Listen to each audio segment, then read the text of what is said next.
some Danish/Swedish guy decided to show up at the Turkish embassy in Sweden, and he burned a copy of the Holy Quran. Okay, and I mean, the political fallout from this it is quite extraordinary. Okay, so this is the edgelord who thought that this was, you know, something smart to do, and he's just casually burning it outside the embassy. And I think he has a history of doing this, right? And it's really interesting because the reaction from Turkey has been, oh, you guys want to join NATO? Well, screw you. So you guys remember that Sweden wanted to join NATO. They broke with their decades-long neutral stance. That's very fashionable these days, right? You know, Germany's doing it. Sweden is doing it. You know, and Finland. And so Turkey was one of the only countries, I think, along with Hungary, that was saying, we're not going to let you in, because you need to have consensus, right? You need all the members in NATO to say, okay, you can join.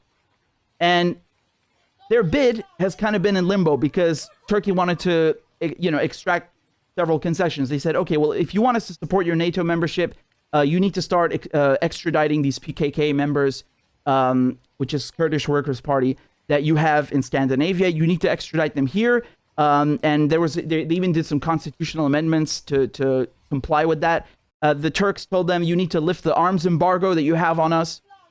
They also worked towards that. And, you know, it was very clear that they really want to join NATO in Sweden. And they were doing everything they could to appease the Turks.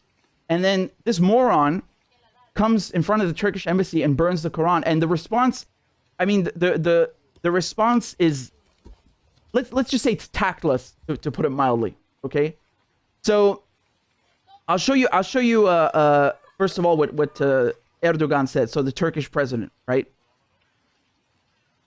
So Erdogan has warned Sweden that it should not expect his backing to join NATO following the burning of the Quran outside Ankara's embassy in Stockholm during a protest.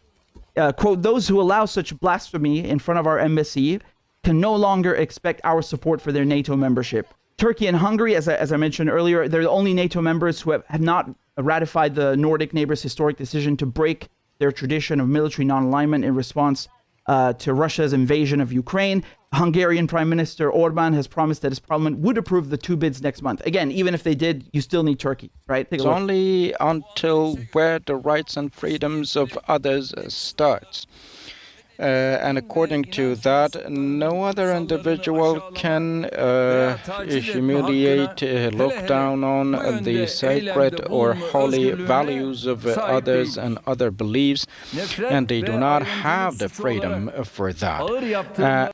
So that's Erdogan. Let me show you the Swedish Prime Minister. This is his office on Twitter. They said, quote, freedom of expression is a fundamental part of democracy, but what is legal is not necessarily appropriate. Burning books that are holy to many is a deeply disrespectful act. I want to express my sympathy for all Muslims who are offended by what has happened in Stockholm today. I understand that in their point of view, this is freedom of expression, and you know, you're in Sweden, you can do whatever you like. But you have to remember that if you're trying to get Turkey support, maybe you wait until after you've gotten it. I mean, this is just dumb from a diplomatic level. It's just dumb because they are doing everything else. As I mentioned, we went through the list. They're doing everything to appease Turkey, and then, you know, because of one idiot, they let this go to waste. And I was actually wondering, are they going to start calling this guy like a Russian asset? Like, it's Russia sent this guy to burn the Quran so that he can foil their plan to join NATO. Let me show you net price from the State Department. Look what he had to say. The fact of the matter is, this was, as I understand it, a private individual, a provocateur, someone who may have deliberately sought to put distance between two close partners of ours, Turkey and Sweden, who may have deliberately sought to have an impact on the ongoing discussion regarding the accession of Sweden and Finland to NATO. We are cognizant, though, that within democracies, there's freedom of association, there's freedom of expression within that freedom that gives people the right to undertake actions that may be disrespectful, they may be repugnant, that may be disgusting.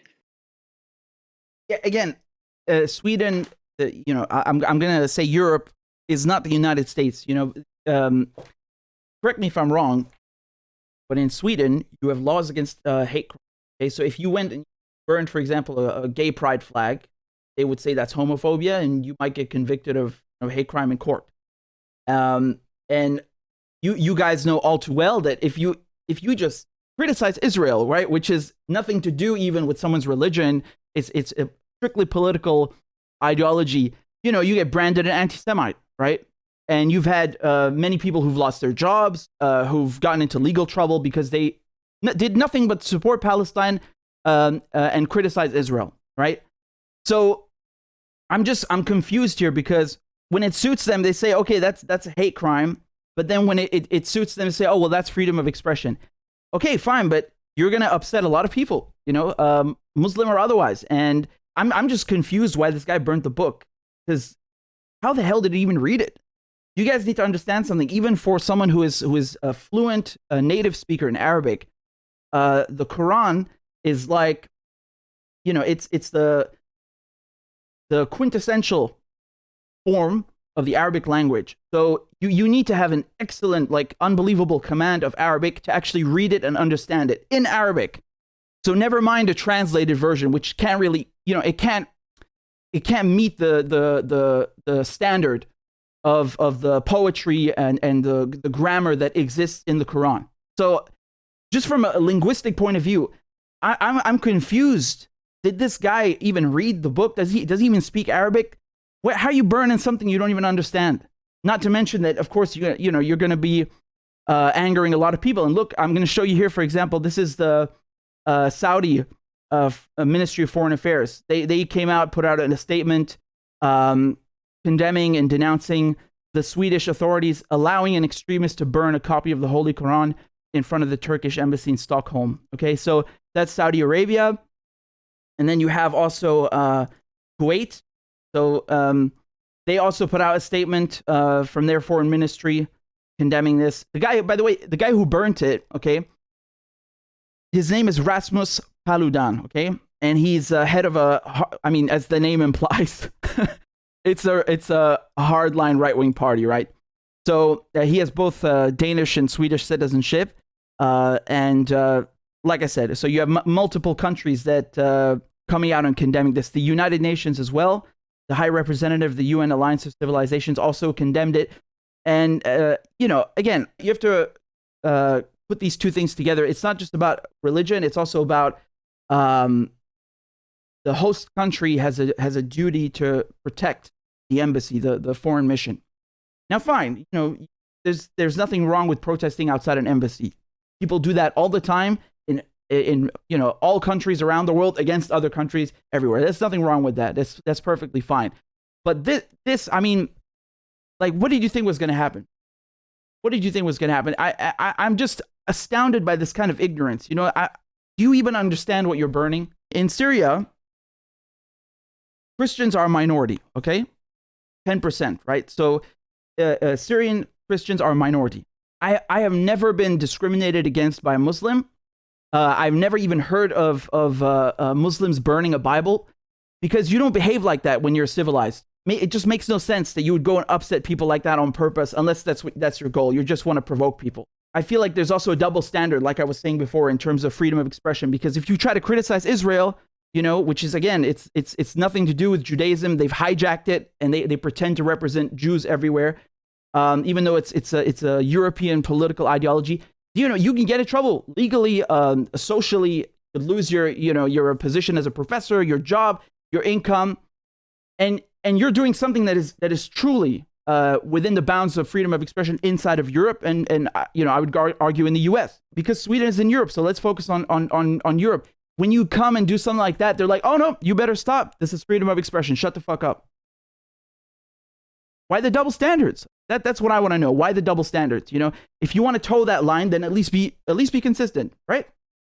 Here I'll show you also. This is outside the Swedish embassy in Iraq. So you have, like I said, people are protesting. They're angry everywhere. It's not just like, you know, Saudi and Kuwaiti government. Like people are they're angry. They're mortified by this. And again, like I was saying a few moments ago, there's nothing wrong with protesting outside an embassy. Like they're literally doing that here as well, right? But going back to the NATO membership, I thought this was interesting because this turned from some vile, stupid act into having geopolitical ramifications with NATO membership. I that's really, really crazy. And I swear I was expecting them to like call him a Russian agent or something. You know, I think Ned Price sort of hinted at it, but anyway. Also in Turkey, people were protesting.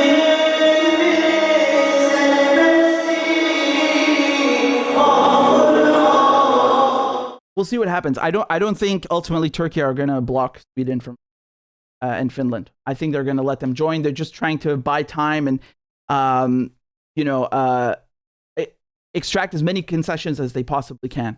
So, because when Sweden and Finland originally applied, what was the response from Turkey? They immediately said, "No, we're not supporting you because of XYZ." And then Sweden like softened up, and they started appeasing Turkey, and I think it's going to go back to that in the near future. I could be wrong, but I think that, like I said, just from a foreign policy perspective, Ankara and Erdogan are going to want to use this and milk this Swedish and Finn NATO membership bid for as much as they can, right? So I'm not saying they're not upset. They're obviously very upset. It's I just don't see the point in it. In this kind of vile behavior. It's nothing to do with Turkey. Like what the hell does Turkey have to do with Islam anyway? I mean, obviously it's a Muslim majority country, but like what does that have to do with criticizing Turkey? Someone please explain this to me, because you're just trying to piss off Muslims. You're not doing anything that's like protesting Turkish occupation in Syria or Turkish the genocide of Armenians. Like what Turkish government policy or foreign policy are you protesting exactly? It's literally completely unrelated.